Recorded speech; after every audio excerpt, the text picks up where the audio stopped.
Hello, you boring lot. Today I'm going to be doing a short video on my underrated Arsenal 11. This is based on the Premier League era, and over the Premier League era, we've had some wonderful football players that we love to celebrate. But I also think that there's some massively unsung heroes and some players that I don't quite think get the respect they deserve. So that is what I'm going to be doing today with you guys, just quickly shouting out an underrated Arsenal 11 that actually I think is a pretty decent side. So let's make a start with that. I'm going to start with my goalkeeper. The goalkeeper, I think, Arsenal have had some interesting goalkeepers over the last sort of 20, 30 years. Some that didn't quite make it, but we thought might do. So like the Richard Wrights of the world, where we thought they might become these incredible goalkeepers, and injuries and just not quite making the cut prevented them from doing that. But my goalkeeper is going to be Mr. Wojciech Szczesny. He played 132 Premier League games for Arsenal and he kept 48 clean sheets. And actually, he was playing in a time where defensively Arsenal were quite vulnerable, and you know, Arsene Wenger was known for this kind of all-out attack, beautiful football. As much as it was beautiful, it did make us vulnerable at the back, and Szczesny did a great job of trying to keep that tight. And he left the club with 2 FA Cups and a Community Shield. So I think in terms of goalkeepers, Szczesny is up there. He doesn't quite, for me, cut it along the likes of Seaman, Lehmann, and more recently, Raya. I think there's shouts for others as well. I think Bernd Leno deserves a lot of credit because he was standing behind the likes of Mustafi and Socrates. But for me, I think Szczesny just cuts it as the most or the best of our underrated goalkeepers. I'm going to move to right back.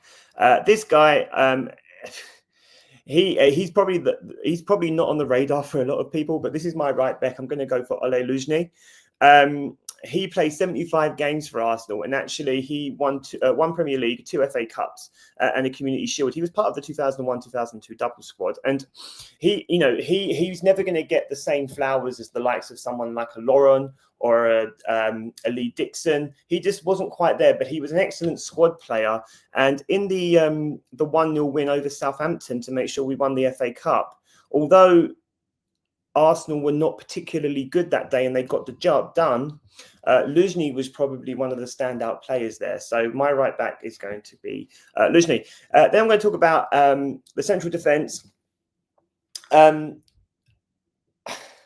This guy signed on deadline day with Mikel Arteta, and it's our big German, Per Mertesacker, 156 appearances for the Arsenal, but he won 3 FA Cups and 2 Community Shields, which is absolutely incredible. He was one of those players who wasn't necessarily blessed with speed, but he was tall, he was good in the air, and most importantly, he could read the game. He read the game so well, and I think one of my favourite Mertesacker moments was when he played in the FA Cup final after not playing for months, and they brought him in to play in this FA Cup final. And really, it was a bit of a, oh my God, Mertesacker's playing. He hasn't played in so long, and he put on an absolute masterclass and dominated really for Arsenal. And without a performance like that he put in, it's hard to think that Arsenal would have won that final FA Cup that he won. So the next one has to be Per Mertesacker. Again, my partner for him is probably not on the radar for a lot of people. I think there's shouts for people like Vermaelen, for example, to go in here. But I think Vermaelen was very much loved by Arsenal fans and quite well appreciated. So my centre-back pairing for him is going to be Pascal Cygan. He's a Premier League invincible. He made 18 appearances that year, which was more than Martin Keown, by the way. And he also won 2 Community Shields. But one of the things I remember being about him is he was an excellent understudy. He was always there when he was called upon. Don't ever really remember him having a nightmare. And I just remember him having a wonderful left foot. And Pascal Cygan was almost one of those players that just never looked flustered. Kind of very calm, very collected, almost like the Hitman, if anyone played that on the PlayStation back in the day. But yeah, so centre-back pairing is Pascal Cygan. Left back, I think everyone would choose this left back. So I don't think that quite makes him enough to be underrated. But he's one of those players, again, who is just under the benchmark of the likes of Ashley Cole, I think, in terms of what he did for the club. I mean, Ashiko is far superior. But this guy was one of those players who was just fully committed to the club. He was very excited to be joining Arsenal when he did join. And that's Nacho Monreal. Played 187 Premier League games for Arsenal. Also won 3 FA Cups, a Community Shield, and he was also a runner-up in the League Cup and the Europa League Cup when we went through our banter era. And he was one of those players, actually, where he was a stalwart for us. He played most games. He would play in left centre-back if we needed him to. And again, not blessed with pace, excellent reader of the game, willing to die for the club. So for me, at left-back, we are going to go with Nacho Monreal. Right. This next one is going to divide people, but I'm going to die by it. My first central midfielder, so I'm going for like a 4-3-3. So I'm playing kind of like a double pivot here. And I'm having overlapping wing backs, although Luzhny wasn't much of an overlapper. But my first, I suppose he's more of an 8, left 8. I'm going to go with Granit Xhaka.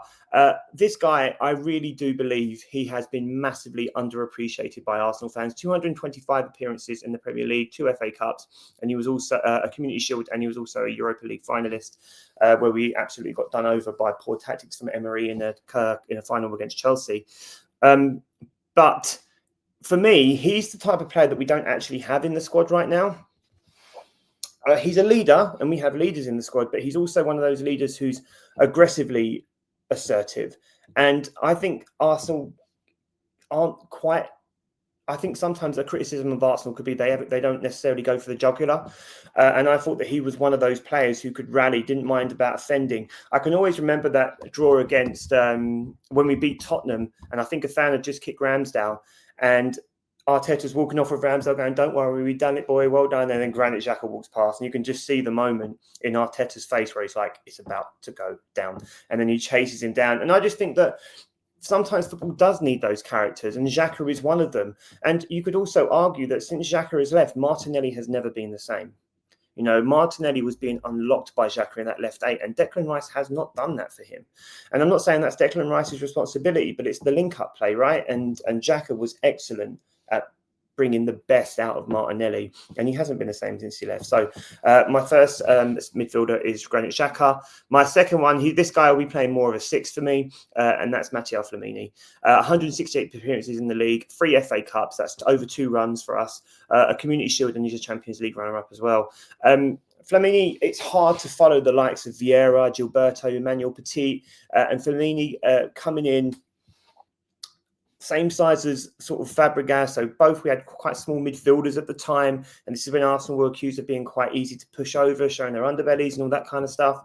And Flamini was kind of dogged, wasn't he? He had that doggedness about him. He was great at making a challenge. He had the pass as well. And I can remember a couple of bangers that he scored for Arsenal as well. So Matteo Flamini comes in at the 6. In the 10, Thomas Rosicky. Now, there's a couple I could have chosen here, but I tried to choose kind of players who won cups, but necessarily we don't look back on and think, oh, do you remember him?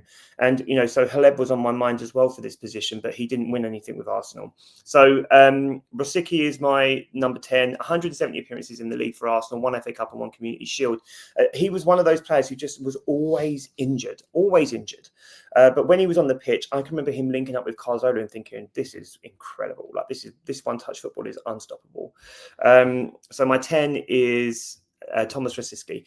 Then I'm going to go with my left forward. My left forward is Walcott.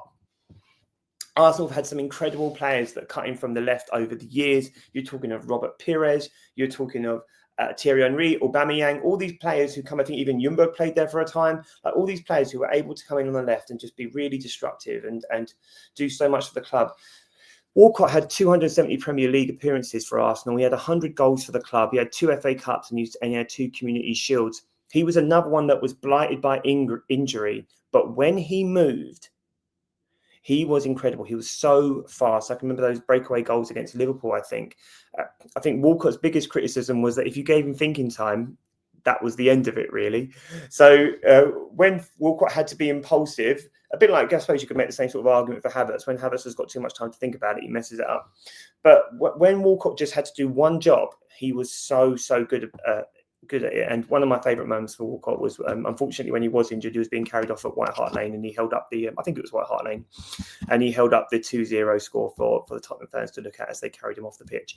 So yeah, that's Theo Walcott on the left. On the right, this guy is an absolute Arsenal legend, but I just think that it's almost been so long now that he hasn't played that it's misremembered just how good he was. And I also think because of his personal life, and now that people associate him more with the media and the radio, I don't think he quite gets the appreciation that he deserves. So on the right forward, I'm going to go with Mr. Ray Party Parlour. 339 Premier League appearances for Arsenal. 3 Premier League titles, one of only 4 players to do it for the Arsenal. And wouldn't it be good if you could name the other 3 in the comments for me?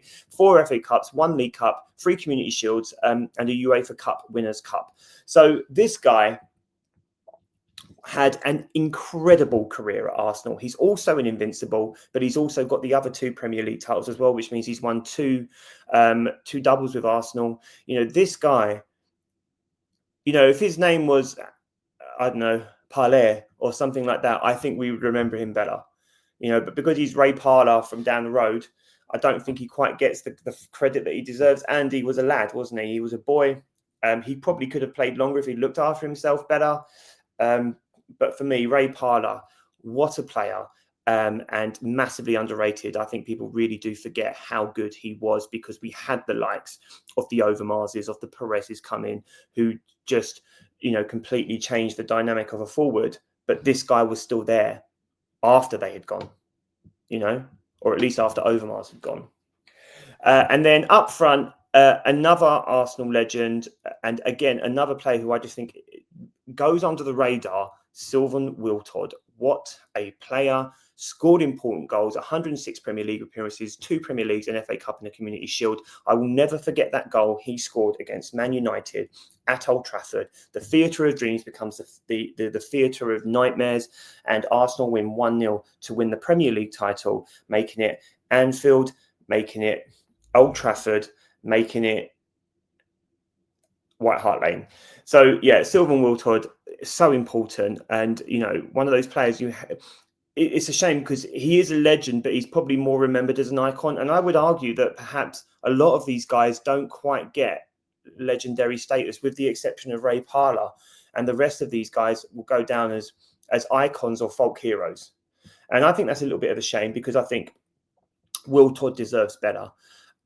Monreal deserves better. You know, these players were excellent for us, and actually they were either blighted by careers, by injuries, went too soon, or had other players in front of them that just stole the limelight. So that is my Arsenal underrated 11. Let's have a look at them in all of their glory. Szczesny, Luzhny, Mertesacker, Segon, Monreal, Flamini, Xhaka, Parlour, Rosicky, Walcott, up front, Sylvain Wiltord. And that is my 11. Guys, I appreciate you watching. I would love to know what your 11 is, or some players who you think I've missed out on. For example, should Xhaka come out and should Santi Cazorla come in? Like, whatever you think it is, put them in there, drop them in the comments. Don't forget to like and subscribe. And as always, guys, thank you for watching. Up the Gunners.